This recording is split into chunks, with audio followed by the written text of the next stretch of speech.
ఈ press meet చేయటం జరుగుతుంది. అది ప్రత్యేకించి రైతులకు సంబంధించింది. మీ అందరికీ తెలుసు, అసెంబ్లీ ఎన్నికల ముందు కాంగ్రెస్ ఎంతో ఆర్భాటంగా 6 గ్యారెంటీలు అభయహస్తం పేరు మీద అనేక హామీలు వరాలు ఇవ్వటం జరిగింది. అందులో ముఖ్యంగా ఈరోజు 6 గ్యారెంటీల పేరుతో ఈరోజు రేవంత్ రెడ్డి గారి కాంగ్రెస్ ప్రభుత్వం 6 మోసాలు చేస్తుంది.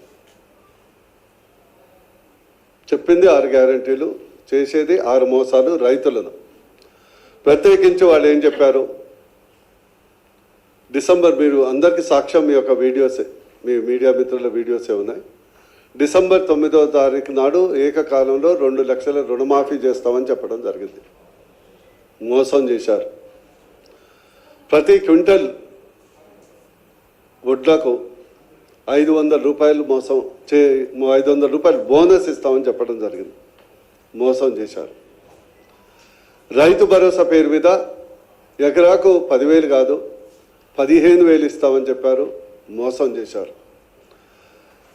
కౌలు రైతులకు ఎకరాకు 15,000 ఇస్తామన్నారు. ఊసే లేదు, మళ్ళీ అది మోసం చేశారు. అదేవిధంగా రైతు కూలీలకు, నేను పెద్ద మోదబర్ని, అసలు రైతు కూలీలు అంటే పాపం వాళ్ళందరూ లాభపడాలి, వాళ్ళు ఎవరు పట్టించుకోలేదు దేశంలో, నేను ఒక్కనే పట్టించుకుంటానని ఉత్తర ప్రగల్భాలు పలికి ఒక్కొక్క రైతు కూలీకి 12,000 ఇస్తామని చెప్పి వాళ్ళని మోసం చేశారు. అదేవిధంగా ఫసల్ బీమా యోజన అమలు చేసి ప్రతి ఎకరాకు, నష్టపోయిన ఎకరాకు 25,000 ఇస్తామని హామీ పత్రంలో ఇచ్చి అది మోసం చేశారు.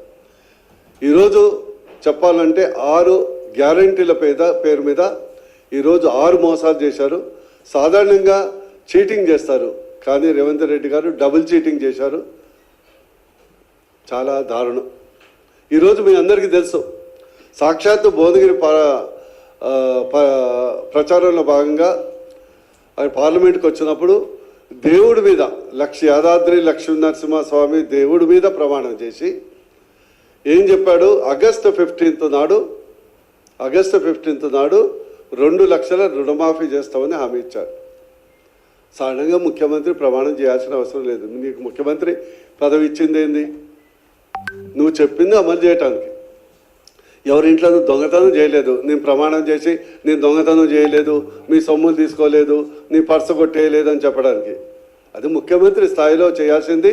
దేవుడి మీద ప్రమాణాలు కాదు, కేవలం నమ్మకం కల్పించాలి. కానీ ఈరోజు దానికి ఒక మెలిక పెట్టాడు. నువ్వు అప్పు తీసుకుంటావా, సప్పు తీసుకుంటావా, 4 నెలలు కడుపు కట్టుకుంటావా, తినేది ఆపుతావా? ఆయనే చెప్పాడు, నేను చెప్పేది కాదు. 4 నెలలు తినకుండా ఆపితే రైతు రుణమాఫీ 40,000 కోట్లు, అంటే నెలకు 10,000 కోట్లు తింటున్నట్లు లెక్కలు చెప్పారు. కానీ ఈరోజు ఎన్నికలు కాగానే ఏం చెప్పాడు? రైతు కార్పొరేషన్ ఏర్పాటు చేస్తాం, దాంట్లో రుణాలు తీసుకొని చేస్తాం. అంటే నీ రుణాలు రాకుంటే, బ్యాంకులు నీకు రుణాలు ఇవ్వకుంటే చేయవా? నీకు స్టేట్ లేదా, రాష్ట్రం లేదా, పన్నులు రావా, బడ్జెట్ లేదా? అంటే ఇది కూడా నేను ముందే చెప్పాను. ఆగస్టు 15 నాడు మరోసారి, సాధారణంగా సంవత్సరానికి ఒకసారి ఏప్రిల్ ఫూల్ ఉంటుంది డే, కానీ రేవంత్ రెడ్డి గారి పుణ్యం అంటూ, ముఖ్యమంత్రి గారి పుణ్యం అంటూ ఆగస్టు 15 కూడా ఏప్రిల్ ఫూల్ డే చేయబోతున్నాడని నేను ముందే హెచ్చరించడం జరిగింది. అదే జరుగుతుంది. ఈ రైతు కార్పొరేషన్ అని కొత్తగా పెట్టడం ఏంటంటే, రైతు కార్పొరేషన్ పెట్టాను, నేను లోన్లు అడిగాను, ఎవరు లోన్లు ఇవ్వలేదు, లేదా కేంద్రం సహకరించలేదు, కానీ అందుకొరకు నేను ఇవ్వలేకపోయినా అని నెపం చాపటానికి ఏర్పాటు చేసినటువంటి ఒక ప్రక్రియ. కానీ ఇది ఇలాంటి చిత్తశుద్ధి లేదు, ఎవరు ప్రజలు నమ్మరు. ఈ యొక్క రైతుల్ని మోసం చేసిన వాడు ఎవడు బాగుపడడు. ఇంకోటి మోసం, పచ్చి మోసం ఏంటి? ఈరోజు రైతు రుణమాఫీకి ఎంత కావాలి? రైతు రుణమాఫీకి దాదాపు వాళ్ళ లెక్కల ప్రకారం 32,000 కోట్ల నుంచి 40,000 కోట్ల రూపాయలు కావాలి. అంటే 40,000 కోట్ల రూపాయల అప్పు వీళ్ళు తీసుకురావాలి. నువ్వు అప్పు చేస్తావా? నోరు కట్టుకుంటావా, కడుపు కట్టుకుంటావా, లేకుంటే డబుల్ ఆర్ ట్యాక్స్ బంద్ చేసుకుంటావా, అది రైతులకు సంబంధం లేదు. రైతులు కావాల్సింది రుణమాఫీ చేస్తావా లేదా, కానీ సాకులు వెతుకుతున్నాడు మొదలే, తెలివైనోడు కాబట్టి సాకులు వెతుకుతున్నాడు. ఇంకో అంశం, ఈరోజు యాసంగిలో దాదాపు 54 లక్షల ఎకరాల్లో వరి నాట్లు పడ్డాయి. ఈ యాసంగి పంటలో 54 లక్షల ఎకరాల్లో వరి పంట పండినాయి, నాటారు. దాంట్లో దాదాపు 1.5 కోర్స్ అంటే 1,50,00,000 టన్నుల ధాన్యం ఉత్పత్తి అవుతుంది. ఇప్పుడు 1,50,00,000 టన్నులు అంటే 15 కోట్ల క్వింటల్ల వడ్లు ఈరోజు దిగుబడి ఈరోజు రాష్ట్రంలో వస్తుంది. అంటే 15 ఈయనిచ్చిన హామీ ప్రకారం ప్రతి క్వింటల్కు 500 రూపాయల బోనస్ ఇవ్వాలి. మనం ఇచ్చింది కాదు, ఆ యొక్క అభయస్తం పత్రంలో మేనిఫెస్టోలోనే ఉన్నది 3వ 4వ లైన్లు. ప్రతి క్వింటల్కు మీరు ఖచ్చితంగా ఇచ్చిన హామీ ప్రకారం 500 రూపాయలు ప్రతి క్వింటల్కి ఇవ్వాలి. ఈరోజు 15 కోట్ల క్వింటల్ అంటే 7,500 కోట్ల రూపాయలు రైతులకు ఈరోజు బాకీ ఉన్నాడు.